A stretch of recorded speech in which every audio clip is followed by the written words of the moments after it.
Good morning everyone, welcome to exam orbit classes. तो आज है 12 अक्टूबर और आज के इस सेशन में 12 अक्टूबर से बनने वाले सभी महत्वपूर्ण क्वेश्चंस को डिस्कस करेंगे। अगर आप किसी भी एग्जाम की तैयारी कर रहे हैं तो ये क्लास आप सभी के लिए बहुत ही महत्वपूर्ण रहेगी। तो एक बार आप सभी क्लास को शेयर कर देंगे। तो चलिए डिस्कस करते हैं। सबसे पहले नजर डालते हैं आज की महत्वपूर्ण सुर्खियों पर। भारत ने एससीओ के संयुक्त आतंकवाद रोधी अभ्यास की मेजबानी। प्रधानमंत्री ने उज्जैन के महाकालेश्वर मंदिर में श्री महाकाल लोक मंदिर परिसर का किया उद्घाटन। हैदराबाद में हुआ द्वितीय संयुक्त राष्ट्र विश्व भू स्थानिक सूचना कांग्रेस का आयोजन। अनुराग सिंह ठाकुर ने शुरू किया kick off the dream campaign. केंद्र सरकार ने राजस्थान, कर्नाटक, जम्मू कश्मीर और उच्च न्यायालय के मुख्य न्यायाधीशों की नियुक्ति। छत्तीसगढ़ के मुख्यमंत्री भूपेश बघेल ने देश के सबसे बड़े मिलेट प्रसंस्करण उद्योग का किया लोकार्पण। चंद्रयान 2 को मिली बड़ी सफलता, पहली बार चांद पर खोजा गया सोडियम का खजाना। 2024 से सभी स्मार्टफोन, टैबलेट, कैमरे एक ही चार्जर से होंगे चार्ज। यूरोपीय संघ ने USB-C चार्जर को किया अनिवार्य। महेंद्र सिंह धोनी ने लॉन्च किया made in India drone camera, नाम दिया गया ड्रोनी। डॉक्टर अखिलेश गुप्ता ने विज्ञान और इंजीनियरिंग अनुसंधान बोर्ड के सचिव का अतिरिक्त प्रभार किया ग्रहण। अब डिस्कस कर लेते हैं कल की क्लास के बारे में। कल हम लोगों ने क्या क्या पढ़ा था, क्विक रिवीजन करेंगे। किस देश ने सूर्य के रहस्यों को जानने के लिए काफो फर्स्ट उपग्रह लॉन्च किया है फ्रेंड? तो ये चाइना के द्वारा लॉन्च किया गया है। और किस ग्रह के लिए? तो सूर्य के ग्रह के लिए। किस राज्य में स्थित मोमलुआ गुफा को यूनेस्को के दुनिया के पहले 100 IUGS भूवैज्ञानिक स्थलों में से एक के रूप में चुना गया है? तो फ्रेंड्स ये जो गुफाएं हैं ये है मेघालय राज्य में। चौथे हेली इंडिया समिट 2022 का उद्घाटन किया गया श्रीनगर, जम्मू कश्मीर में। सुल्तान जोहर कप 2022 के लिए हॉकी इंडिया ने 18 सदस्यीय भारतीय जूनियर पुरुष टीम की घोषणा हाल ही में कर दी है। फ्रेंड्स ये जो खेल है इसका आयोजन किया जाएगा मलेशिया में। 11 अक्टूबर को लड़कियों के लिए गैर पारंपरिक आजीविका में कौशल पर राष्ट्रीय सम्मेलन बेटियां बने कुशल किसके द्वारा आयोजित किया गया? तो महिला एवं बाल विकास मंत्रालय के द्वारा इस कार्यक्रम का आयोजन किया गया। अर्थशास्त्र में 2022 के नोबेल पुरस्कार से सम्मानित किया जाएगा बेन वार्नके, डगलस डायमंड को और फिलिप को, यानी कि 3 लोगों को अर्थशास्त्र का नोबेल प्राइज दिया जाएगा। गृह मंत्री अमित शाह ने कहां पर लौह पुरुष सरदार वल्लभ भाई पटेल की प्रतिमा का अनावरण किया है? तो फ्रेंड्स सिक्किम के गंगटोक के राजभवन में लौह पुरुष के जो सरदार वल्लभ भाई पटेल की प्रतिमा है इसका अनावरण किया गया है। विदेश मंत्री एस जयशंकर ने किस देश में नए भारतीय उच्चायुक्त चांसरी का उद्घाटन किया है? तो फ्रेंड्स कहां पर किया गया है? न्यूजीलैंड में। ICC player of the month award जीतने वाली पहली भारतीय महिला बन गई हैं हरमनप्रीत कौर। मुलायम सिंह यादव जिनका 10 अक्टूबर 2022 को निधन हो गया, यह किस राज्य के मुख्यमंत्री के रूप में कार्य कर चुके हैं? तो फ्रेंड्स याद रखेंगे ये 3 बार उत्तर प्रदेश के मुख्यमंत्री रह चुके हैं। तो ये था कल का करंट अफेयर। अगर डिटेल से जानना है तो कल की क्लास जरूर देख लीजिएगा। चलिए डिस्कस करते हैं फर्स्ट क्वेश्चन आज के सेशन का। तो जम्मू कश्मीर और लद्दाख उच्च न्यायालय के मुख्य न्यायाधीश कौन बने हैं? तो फ्रेंड्स हाल ही में 2 राज्यों और 1 केंद्र शासित प्रदेश के मुख्य न्यायाधीश नियुक्त कर दिए गए हैं। तो जम्मू कश्मीर और लद्दाख के उच्च न्यायालय के मुख्य न्यायाधीश के रूप में बनाया गया है न्यायमूर्ति AM मार्गे को। किसे बनाया गया है? फ्रेंड्स याद रखेंगे न्यायमूर्ति AM मार्गे को बनाया गया है। वहीं अगर बात की जाए राजस्थान के उच्च न्यायालय के मुख्य न्यायाधीश कौन बने हैं? तो राजस्थान के फ्रेंड्स बनाए गए हैं पंकज मित्तल को बनाया गया है। किसे बनाया गया है? राजस्थान हाई कोर्ट का मुख्य न्यायाधीश। राजस्थान हाई कोर्ट के मुख्य न्यायाधीश बने हैं पंकज मित्तल। साथ ही याद रखेंगे कर्नाटक हाई कोर्ट के कर्नाटक हाई कोर्ट के मुख्य न्यायाधीश कौन बने हैं फ्रेंड्स? तो इनकी भी नियुक्ति हाल ही में की गई है और इनका नाम है प्रसन्ना बी बर्ले। तो तीनों ही नाम बहुत महत्वपूर्ण है, आप सभी याद रखेंगे। फोर्थ ऑप्शंस के बारे में भी डिस्कस कर लेते हैं। न्यायमूर्ति चंद्रचूड़, फ्रेंड्स ये देश के 50वें मुख्य न्यायाधीश होंगे, 50वें मुख्य न्यायाधीश होंगे, याद रखेंगे आप सभी चंद्रचूड़। वर्तमान में कौन है? 49वें। तो वर्तमान में है 49वें यू ललित, यू ललित है फ्रेंड्स। और इनका जो कार्यकाल है वो सिर्फ 74 दिनों का है। कितने दिनों का है? तो 74 दिनों का है। इसके बाद भारत के 50वें मुख्य न्यायाधीश होंगे जस्टिस चंद्रचूड़। अगर आपसे पूछा जाए कि किस आर्टिकल के तहत हाई कोर्ट के मुख्य न्यायाधीश की नियुक्ति प्रेसिडेंट के द्वारा की जाती है फ्रेंड्स, तो आर्टिकल याद रखेंगे, आर्टिकल है 217। आर्टिकल 217 के तहत राष्ट्रपति सुप्रीम कोर्ट के मुख्य न्यायाधीश की सलाह पर, परामर्श पर हाई कोर्ट के मुख्य न्यायाधीश की नियुक्ति करता है। फ्रेंड्स ये आर्टिकल बहुत महत्वपूर्ण है, तो आप याद रखेंगे। बढ़ते हैं आगे। अगर आप लोग पहली बार चैनल पर विजिट कर रहे हैं तो चैनल को सब्सक्राइब कर लीजिएगा, साथ ही बेल आइकन दबाना बिल्कुल ना भूलें, जिससे आप लोगों को क्लास का नोटिफिकेशन सबसे पहले मिल जाएगा। अगर क्लास अच्छी लग रही है तो क्लास को ज्यादा से ज्यादा शेयर कीजिएगा, लाइक कीजिएगा और चैनल को सब्सक्राइब जरूर कर लीजिएगा। नेक्स्ट क्वेश्चन है कि प्रधानमंत्री नरेंद्र मोदी जी ने महाकालेश्वर मंदिर में श्री महाकाल लोक मंदिर परिसर का उद्घाटन किया। यह मंदिर किस राज्य में है?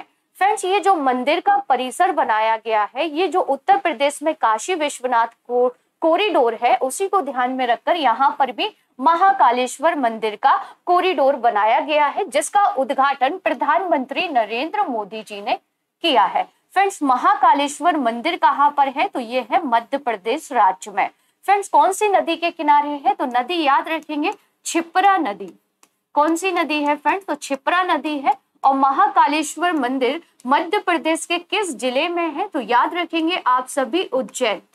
किस जिले में आता है महाकालेश्वर का मंदिर? तो ये उज्जैन में आता है। तो राइट आंसर होगा ऑप्शन ए मध्य प्रदेश। आइए डिस्कस कर लेते हैं कुछ एक्स्ट्रा फैक्ट।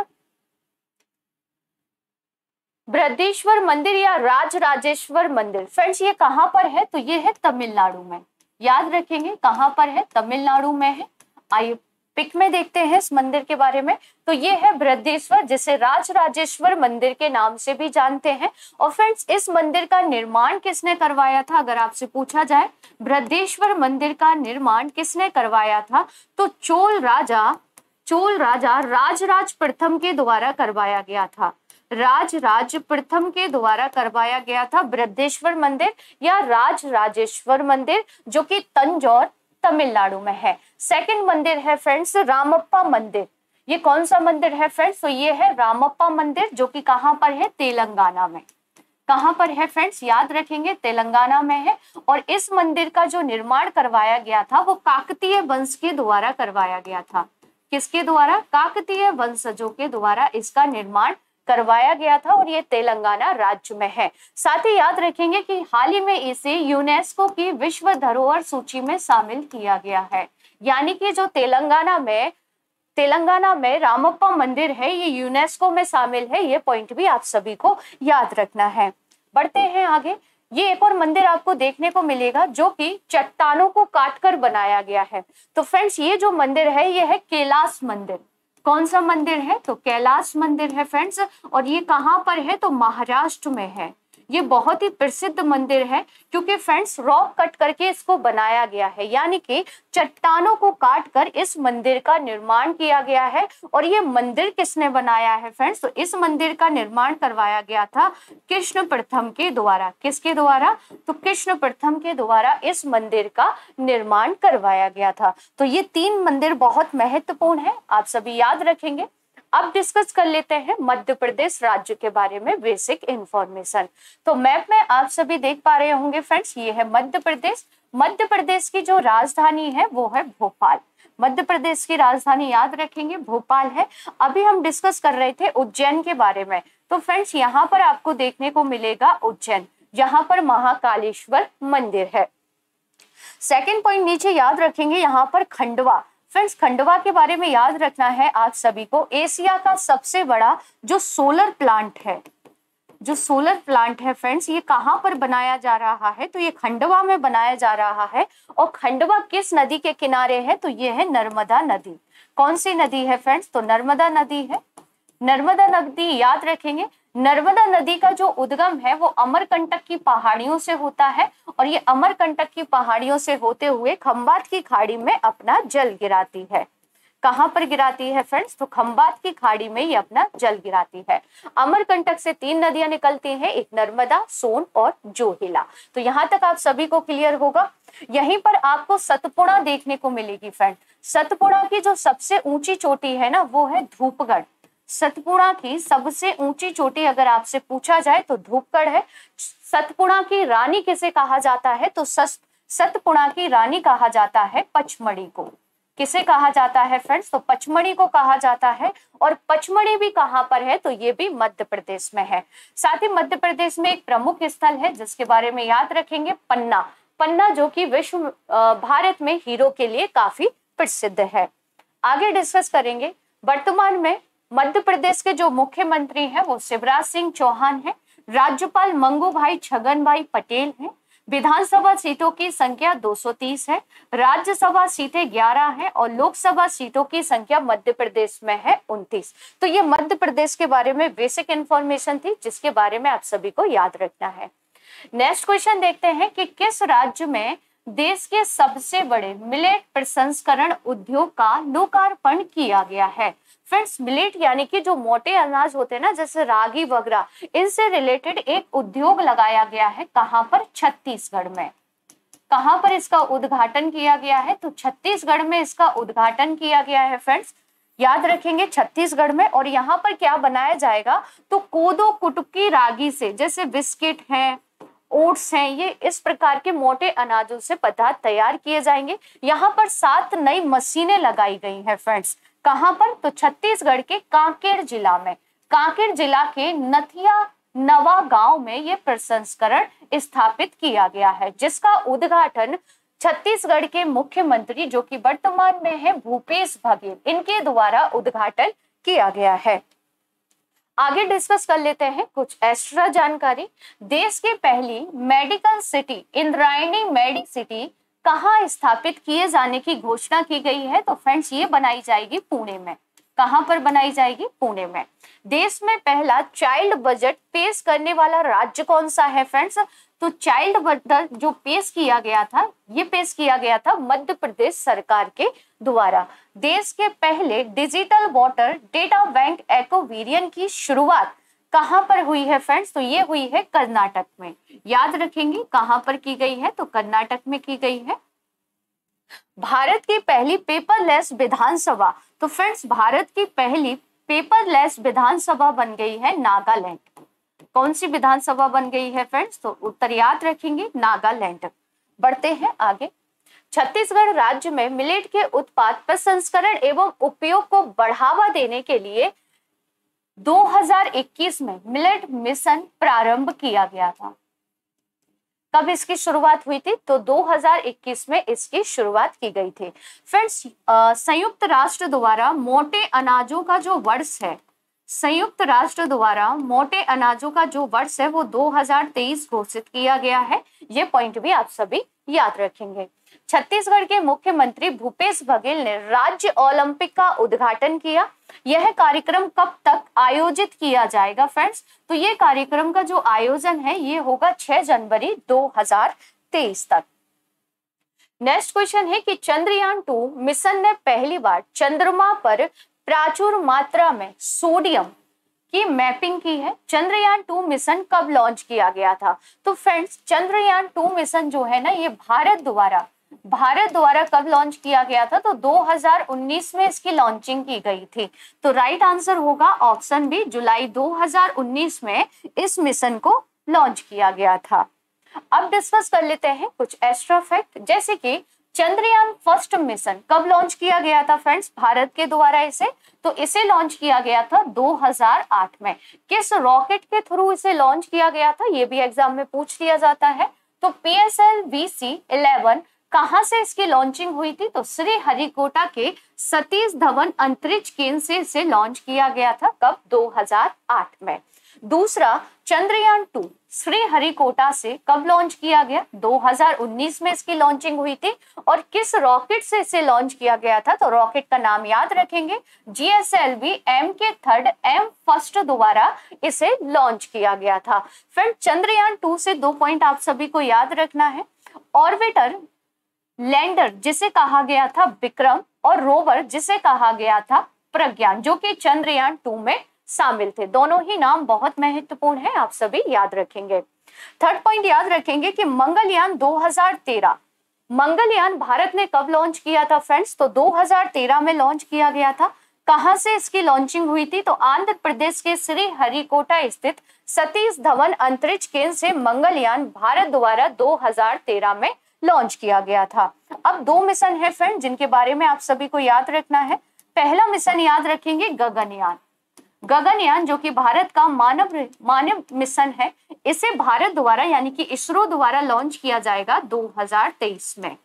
गगनयान और समुद्रयान ये दोनों ही जो मिशन है ये इसरो द्वारा 2023 में लॉन्च किए जाएंगे। साथ ही भारत द्वारा जो शुक्रयान है ना फ्रेंड्स, शुक्रयान शुक्र ग्रह के लिए, इसे भी कब लॉन्च किया जाएगा? तो इसे लॉन्च किया जाएगा 2024 में। तो ये 2 मिशन भी आप सभी को याद रखना है। नेक्स्ट क्वेश्चन है कि मानेसर आतंकवाद विरोधी 2022 की मेजबानी कौन कर रहा है? तो फ्रेंड्स, ये SCO से रिलेटेड एक युद्ध अभ्यास है जिसका आयोजन किया जा रहा है भारत में। कहां पर हो रहा है? तो भारत इसकी मेजबानी कर रहा है। आइए डिस्कस कर लेते हैं इस युद्ध अभ्यास के बारे में। तो फ्रेंड्स, इसका जो आयोजन है वो 8 अक्टूबर से 13 अक्टूबर तक किया जाएगा। कहां पर? भारत में। ठीक है, बहुपक्षीय आतंकवाद विरोधी ये युद्ध अभ्यास है फ्रेंड्स। अब डिस्कस कर लेते हैं क्षेत्रीय आतंकवाद विरोधी ढांचा के बारे में कि आखिर ये है क्या। तो क्षेत्रीय आतंकवाद विरोधी ढांचा संघाई सहयोग संगठन यानी कि SCO के स्थायी अंगों में से ये एक है। और फ्रेंड्स, इसका जो हेडक्वार्टर है वो है ताशकंद उज्बेकिस्तान में। साथ ही में आप सभी याद रखेंगे ताशकंद उज्बेकिस्तान से कि 2022 में जो SCO की अध्यक्षता है फ्रेंड्स, ये किसके द्वारा की गई है? तो उज्बेकिस्तान के द्वारा की गई है। बैठक कहां पर हुई थी? समरकंद में। 2023 में फ्रेंड्स SCO की अध्यक्षता किसे दी गई है? तो आपका आंसर होगा भारत को। यानी कि 2023 में संघाई सहयोग संगठन की जो बैठक है वो कहां पर होगी? तो भारत में इसका आयोजन किया जाएगा। अब डिस्कस कर लेते हैं संघाई सहयोग संगठन के बारे में। कितने सदस्य देश SCO में शामिल है? तो आपका आंसर होगा 8, जिसमें है रसिया। फ्रेंड्स, कौन कौन से सदस्य देश है? तो आप मैप में देख सकते हैं, रूस, Kazakhstan, Uzbekistan, Kyrgyzstan, Tajikistan, Pakistan, India और चाइना इसमें शामिल है। फ्रेंड्स, SCO की स्थापना कब की गई थी? तो SCO की स्थापना हुई थी 15 जून 2001 में। कब की गई थी? 15 जून 2001 में SCO की स्थापना की गई थी। 8 सदस्य देश इसमें शामिल है। भारत और पाकिस्तान ने इसकी सदस्यता कब ली थी? तो 2017 में भारत और पाकिस्तान SCO के सदस्य देश बने थे। फ्रेंड्स, SCO का जो हेडक्वार्टर है वो बीजिंग चीन में है। और आप सभी को ज्ञात होगा कि संघाई सहयोग संगठन यानी कि SCO की पहली सांस्कृतिक और पर्यटन राजधानी बनाई गई है काशी। काशी कहां पर आता है फ्रेंड्स? तो काशी आता है उत्तर प्रदेश में, जो कि SCO की पहली सांस्कृतिक और पर्यटन राजधानी बनाई गई है। नेक्स्ट क्वेश्चन है कि यूरोपीय संघ की संसद ने एक नया कानून पारित किया जिसमें कहा गया कि सभी नए स्मार्टफोन, टैबलेट और कैमरों में एक ही मानक चार्जर होगा। यह कानून कब से लागू होगा? तो फ्रेंड्स, ये जो कानून है ना, ये कानून लागू होगा 2024 से। कब से लागू हो जाएगा? तो ये 2024 से लागू होगा।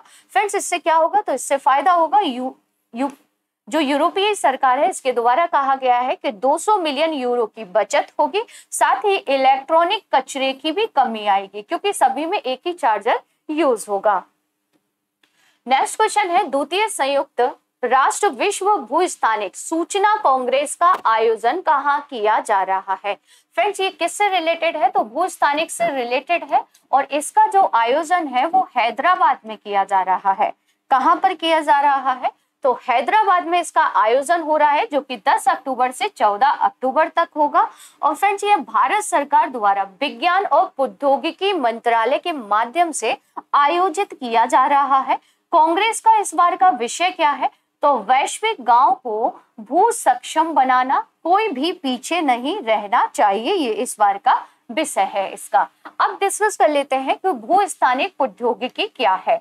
तो फ्रेंड्स, भू स्थानिक प्रौद्योगिकी में आपका आ जाता है जैसे कि भौगोलिक सूचना प्रणाली, रिमोट सेंसिंग और ग्लोबल पोजिशनिंग सिस्टम, ये सब आपके किस में आते हैं?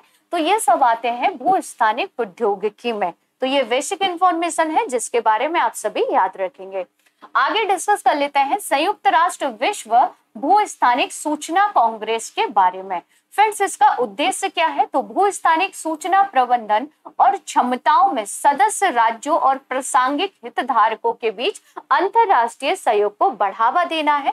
फ्रेंड्स, ये 4 साल में एक बार आयोजित की जाती है। हैदराबाद से पहले इसका आयोजन किया गया था 2018 में। कहां पर? तो चाइना में ये आयोजित की गई थी।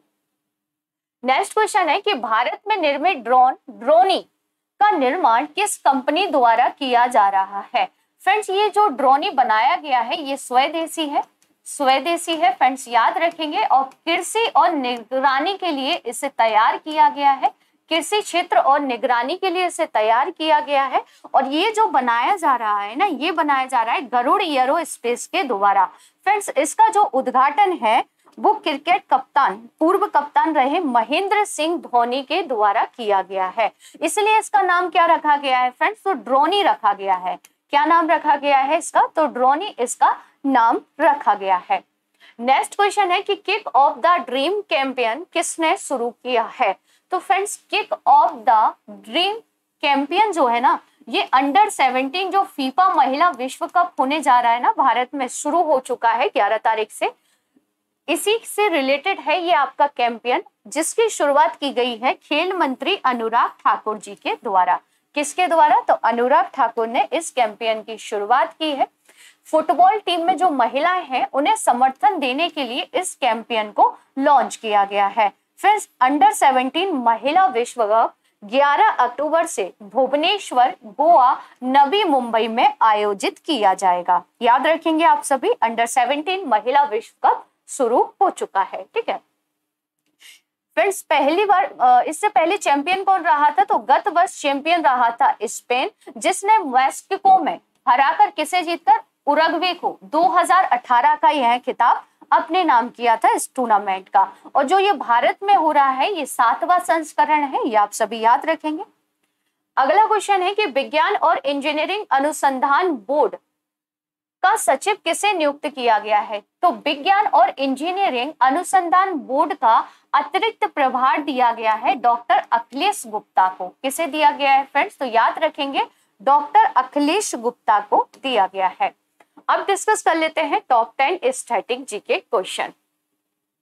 जीव विज्ञान का जनक किसे कहा जाता है? अरस्तु को कहते हैं। फूड पैकेजिंग उद्योग में चिप्स को ऑक्सीकृत होने से रोकने के लिए किस गैस का प्रयोग किया जाता है? नाइट्रोजन। किस धर्म के भिक्षुओं के लिए चैत्य और बिहारों का निर्माण किया गया था? बौद्ध धर्म। बौद्ध धर्म किसके शासन काल में 2 भागों यानी कि हीनयान और महायान में बट गया था? कनिष्क के शासन काल में। गैस टरबाइन का आविष्कार किसने किया था? तो जॉन बार्बर के द्वारा किया गया था। गुर्दे की पथरी किससे बनी होती है फ्रेंड्स? तो ये कैल्शियम ऑक्सलेट से बनी होती है। 1757 में प्लासी का युद्ध किन के बीच लड़ा गया था? तो अंग्रेज और बंगाल के नवाब सिराजुद्दौला की सेनाओं के बीच ये युद्ध हुआ था। कंप्यूटर का माउस जो होता है इसका आविष्कार किसने किया था? तो डगलस के द्वारा किया गया था। रजनमा किसका एक फारसी अनुवाद है? तो ये महाभारत का फारसी अनुवाद है। सूर्य पर एनर्जी किससे बनती है? नाभिकीय संलयन के द्वारा इसे बनाया जाता है। कल की क्लास में आपसे जो क्वेश्चन पूछे गए थे उनके आंसर देख लेते हैं। टेनिस टूर्नामेंट स्विच ओपन 2022 में पुरुष एकल का खिताब किसने जीता है? तो कैस्पर रूड ने यह खिताब जीता है। 69वें सीनियर पुरुष राष्ट्रीय कबड्डी चैंपियनशिप 2022 का खिताब किसने जीता है? भारतीय रेलवे ने। नेक्स्ट क्वेश्चन था कि समुद्र की गहराई मापने के लिए कौन सा उपकरण प्रयोग किया जाता है? फेदोमीटर का उपयोग किया जाता है। मानव शरीर के ताप को कौन सी ग्रंथि नियंत्रित रखती है? तो हाइपोथैलेमस ग्रंथि मानवीय ताप को नियंत्रित रखती है।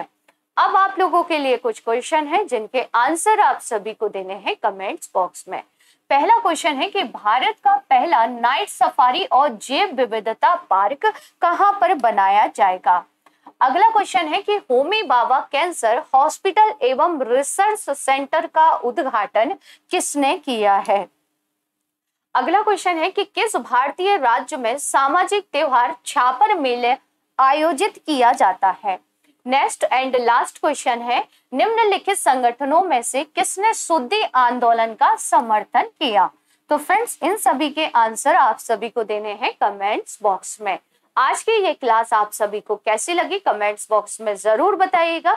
अगर क्लास अच्छी लगी हो तो क्लास को ज्यादा से ज्यादा शेयर कीजिएगा, लाइक कीजिएगा और चैनल को सब्सक्राइब जरूर कर लीजिएगा, जिससे आने वाली क्लास का नोटिफिकेशन आप सभी को सबसे पहले मिल जाएगा। मिलते हैं नेक्स्ट क्लास में, तब तक के लिए थैंक यू सो मच।